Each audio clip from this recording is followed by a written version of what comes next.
주시는 하나님의 말씀은 민수기 30장에서 32장까지의 말씀입니다. 민수기 30장은 29장의 번제에 대한 하나님의 규례에 이어서 서원에 대한 하나님의 규례가 이어지고 있습니다. 사실 서원은 레위기 28장에서 하나님께서 규례와 규칙에 대해서 이스라엘 백성들에게 말씀하셨습니다. 그런데 민수기 30장에 다시 한번 서원이 언급되는데, 특별히 민수기 30장은 여성의 서원에 대해서 다루고 있습니다. 30장 2절 말씀 함께 읽겠습니다. 사람이 여호와께 서원하였거나 결심하고 서약하였으면 깨뜨리지 말고 그가 입으로 말한 대로 다 이행할 것이니라. 서원에 대한 기본적인 규칙은 그가 서원하였다면 깨뜨리지 말고 말한 대로 이행하는 것이 기본 규칙입니다.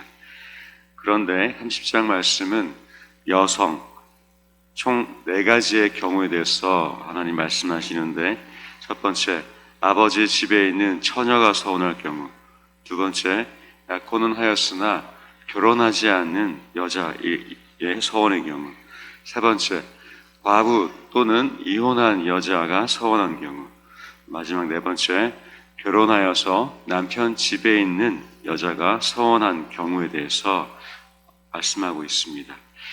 모든 30장에 언급되고 있는 이 여성들의 서원, 이 서원에 있어서 하나님께서 허가권을 남자에게 부여합니다. 그것은 아버지 또는 남편의 허가가 있을 경우, 없을 경우에 대해 그 서원을 지키거나 그 서원을 지키지 않아도 된다라고 말씀합니다. 우리 5절 말씀 함께 읽겠습니다. 그러나 그의 아버지가 그것을 듣는 날에 허락하지 아니하면 그의 서원과 결심한 서약을 이루지 못할 것이니 그의 아버지가 허락하지 아니하였은즉 여호와께서 사하시리라. 구약 시대에 흐르는 것이 하나가 있다면 바로 남성 중심의 가정 질서였습니다.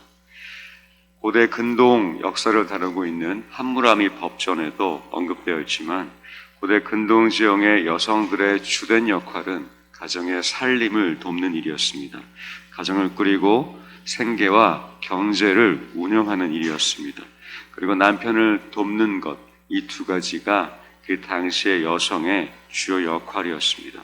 따라서 여성의 서원은 흔한 일은 아니었고, 남성 중심의 서원이 지배적이던 이 당시에도 구약사회 이스라엘 백성들에게도 여성들이 서원할 경우 남성들의 허락과 남성들의 동의하에 진행되었었던 것이었습니다. 따라서 이 여성의 서원은 더욱더 특별했으며 더욱더 소중했으며 더욱더 귀한 것이었습니다.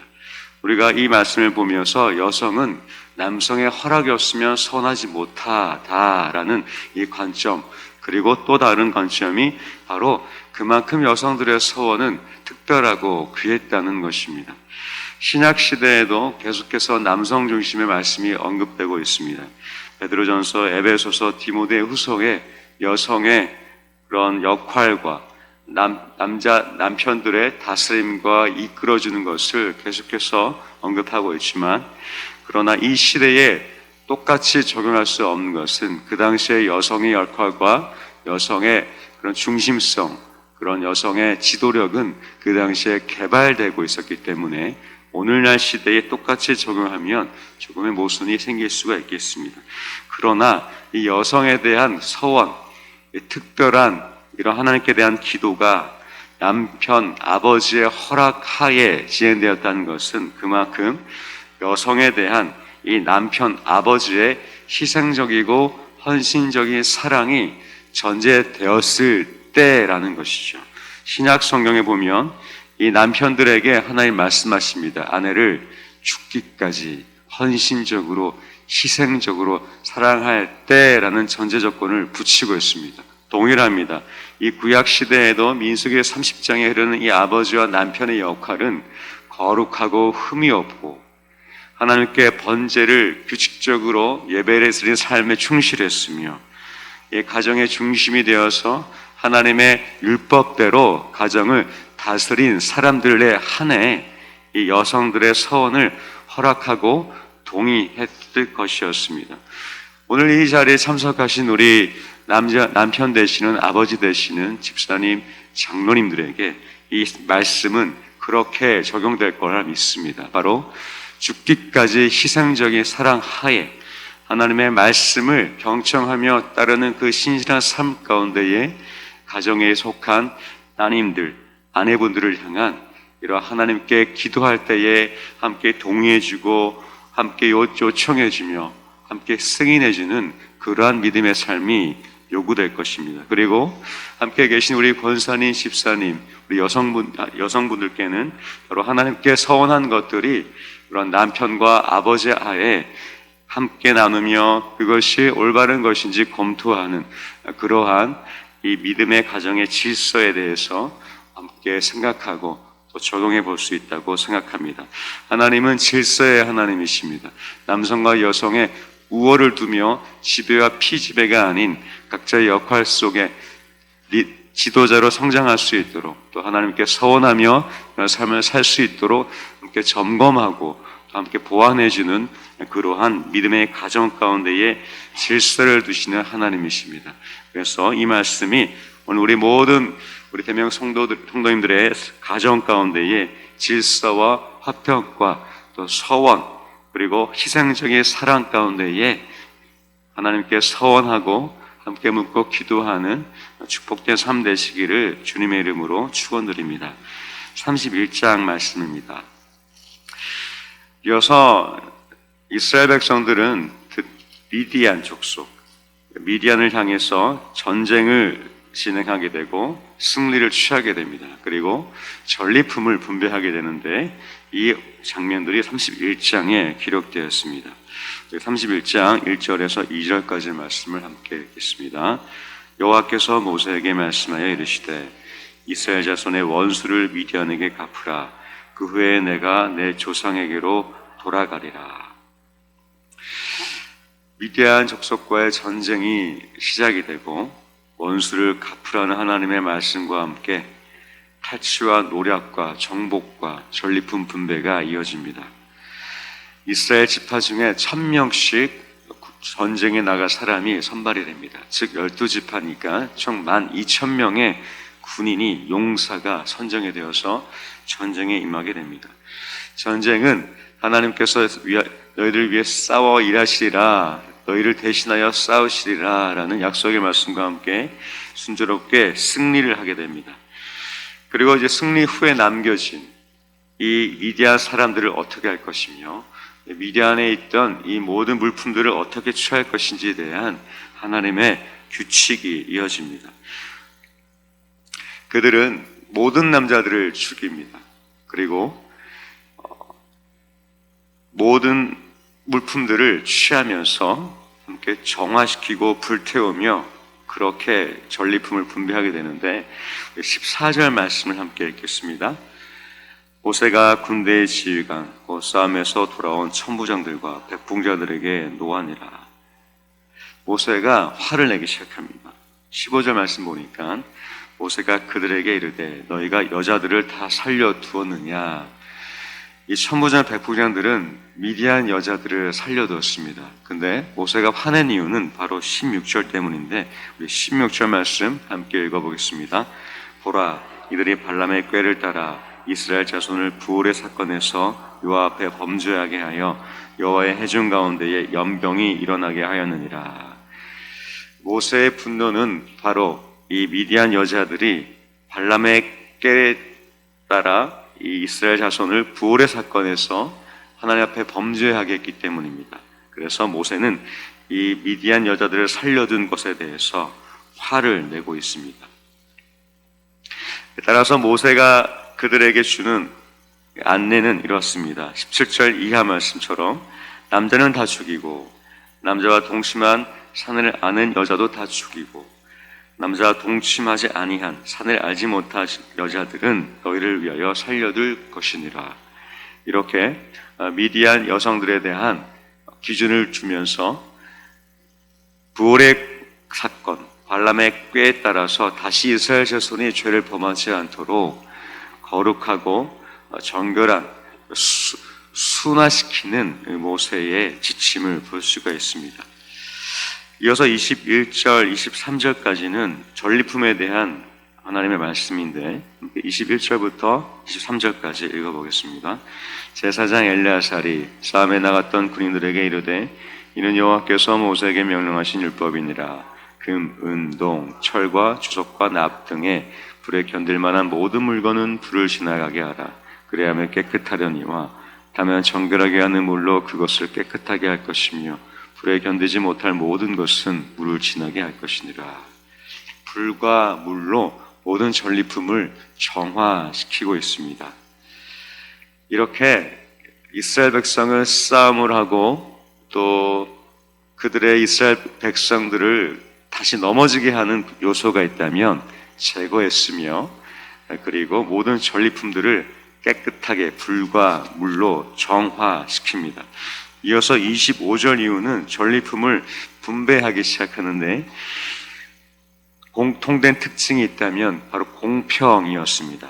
군인과 전쟁에 나갔던 군인, 그러나 전쟁에 나가지 않았던 백성들에게도 균등하게 분배가 되고 제사장, 레위 지파에게도 균등하게 분배가 됩니다. 즉 싸움에 나간 사람들도 수고를 했으며 싸움에 나가지 않은 사람들도 예배와 그리고 세금을 내며 전쟁에 승리할 수 있도록 모든 이스라엘 백성들이 전쟁에 참여한 의미를 두면서 모든 전리품들을 공평하게 분배하기 시작합니다. 31장 말씀을 보면서 우리 삶 속에 싸워야 할 것들이 많이 있습니다. 매 삶이 전쟁터일 수 있습니다. 누구는 영적 전쟁이라는 말을 사용하기도 하고 누구는 이 믿음의 선한 싸움을 싸워 달려갈 길에는 이 바울의 고백을 적용하면서 우리의 삶이 마치 군인같이 운동선수같이 달려가는 것 같습니다. 이때 중요한 것이 있다면 바로 우리 삶 속에 싸워가며 하나님의 이 약속을 성취해 나갈 때에 바로 우리 삶 속을 넘어지게 하는 것이 있다면 그것을 분별하며 제거하는 것이며 그리고 우리 가운데에 하나님 앞에 깨끗하기 위한 늘 하루하루의 삶이 불과 물에 깨끗하게 되도록 그렇게 정화시키는 것이며 우리에게 주어진 하나님의 그 상급들이 있다면 우리의 가족 가운데의 공동체 안에 균등하게 나눔으로 이렇게 모든 사람들 안에 공평한 하나님의 은혜가 동일하게 나눠지는 것일 것입니다. 이러한 우리 삶 속에 하나님의 말씀 그리고 지혜가 우리의 삶 속에 싸워가는 이 하루하루의 선한 믿음의 삶 속에 가득하시길 축원드립니다. 이어서 32장입니다. 요단강 동쪽 지파들에 대한 얘기인데 우리 1절 말씀 읽겠습니다. 루벤 자손과 갓 자손은 심히 많은 가축대를 가졌더라. 그들이 야셀 땅과 길앗 땅을 본즉 그곳은 목축할 만한 장소인지라. 야셀 땅과 길앗 땅은 요단 동쪽 땅이었습니다. 그런데 하나님의 그 약속, 하나님께서 예비하신 땅은 요단 서쪽이었습니다. 즉 루벤 갓 지파는 가축들이 많았기 때문에 이 가축들을 먹일 만한 땅, 하나님께서 말씀하신 약속의 땅이 아닌 그들이 볼 때에 좋은 땅을 찾았던 것이죠. 여기서 5절 말씀 읽겠습니다. 또 이르되 우리가 만일 당신에게 은혜를 입었으면 이 땅을 당신의 종들에게 그들의 소유로 주시고 우리에게 요단강을 건너지 않게 하소서. 하나님의 약속과 계획 가운데에 어긋나기 시작하는 루벤 갓 자손의 마음이 드러나고 있습니다. 즉 이 루벤 갓 지파는 하나님이 약속하신 서쪽 땅에는 관심이 없었던 것이죠. 동쪽 땅, 하나님께서 약속된 땅 바깥쪽에 동쪽 땅을 바라보고 있었습니다. 하나님의 앞쪽은 요단 서쪽이었습니다. 그런데 두 지파는 동쪽을 요구합니다. 하나님 약속보다 그들의 백성과 그들의 지파의 안에 있던 사람들을 먹이고 그리고 자신에게 주어진 가축대를 기를 수 있는 좋은 땅을 찾았던 것입니다.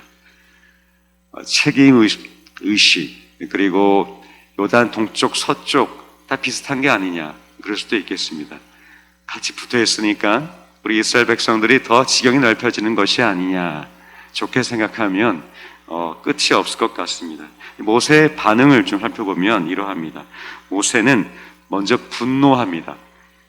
하나님이 이스라엘 백성들에게 광야에서의 40년을 기억하지 못하더냐라며 이 르우벤 갓지파에게 타이르며 훈계를 합니다.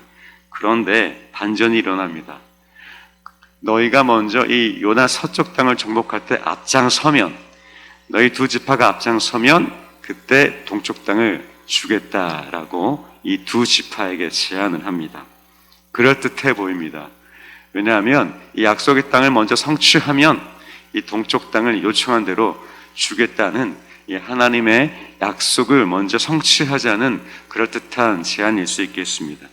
그러나 종교개혁자 칼뱅은 이 장면을 보고 모세의 실수라고 언급을 했습니다. 모세는 약속의 땅을 먼저 성취하기 위한 두 지파를 마치 이용하듯이 제안을 합니다. 그런데 이 두 지파의 결말은 이러합니다. 결국 이 기름진 땅, 좋은 땅은 약탈의 대상이 되어서 이웃 국가들의 끊임없는 공격과 약탈이 이어졌습니다. 즉 보호 가운데선 벗어난 지역이었던 모양입니다. 32장은 우리에게 이렇게 얘기하는 것 같습니다. 하나님의 약속과 우리의 관심이 다를 때에 어떻게 우리가 선택할 것이며 어떻게 우리가 이렇게 반응할 것인가. 만약 모세가 이 장면에서 기도했다면, 기도하고 하나님께 물어봤다면 어떻게 했을까? 칼뱅은 모세의 실수라고 얘기하지만, 그러나 하나님은 이 모든 이 인간의 연약함 실수 가운데서도 약속의 땅 요단 서쪽을 정복하게 하시고, 또 르우벤 갓지파들이 동쪽 땅을 점령하지만 침략과 이러한 모든 공격들이 이어졌지만, 그러나 하나님의 약속은 신실하게 성취되고 이루어져 갔습니다. 우리 삶 가운데에 하나님 우리에게 주신 약속들, 그리고 우리에게 말씀하신 계획들이 있습니다. 그러나 때론 우리 마음속에 먹음직하고 부함직도한 그러한 영역들이 있을 것 같습니다. 이때에 우리 안에 하나님의 약속에 대해서, 이 약속이 내 삶 속에 우선순위가 되어서 그 약속에 나의 신앙과 나의 기도와 나의 삶과 나의 믿음이 드려지기를 소망합니다. 때로는 약속의 땅이 좋아 보이지 않을 때가 있습니다. 하나님의 약속이 기름진 땅이 아니고 내 가축들을 기를 만한 비옥한 땅이 아닐 수도 있을 것입니다. 그러나 이러한 우리의 모든 이익과 마음보다 더 멀리 큰 계획 가운데에 하나님은 우리가 갖고 있는 소원들을 그 약속 가운데에 성취되게 하실 것이며, 때론 그런 모든 우리의 소원함이 이루어지지 않을지라도 하나님의 약속은 우리를 윤택하게 하시고 결국 우리를 축복하시는 하나님의 놀라운 은혜가 될 줄 믿습니다. 그 하나님의 약속을 선택하시고 그 하나님의 약속대로 그렇게 믿음을 경주하시는 모든 대명의 성도님 되시기를 주님의 이름으로 축원드립니다. 이제 민수기 30장에서 32장까지의 말씀을 경청하겠습니다. 주의 말씀은 내 발의 등이요 내 길에 빛이십니다. 아멘.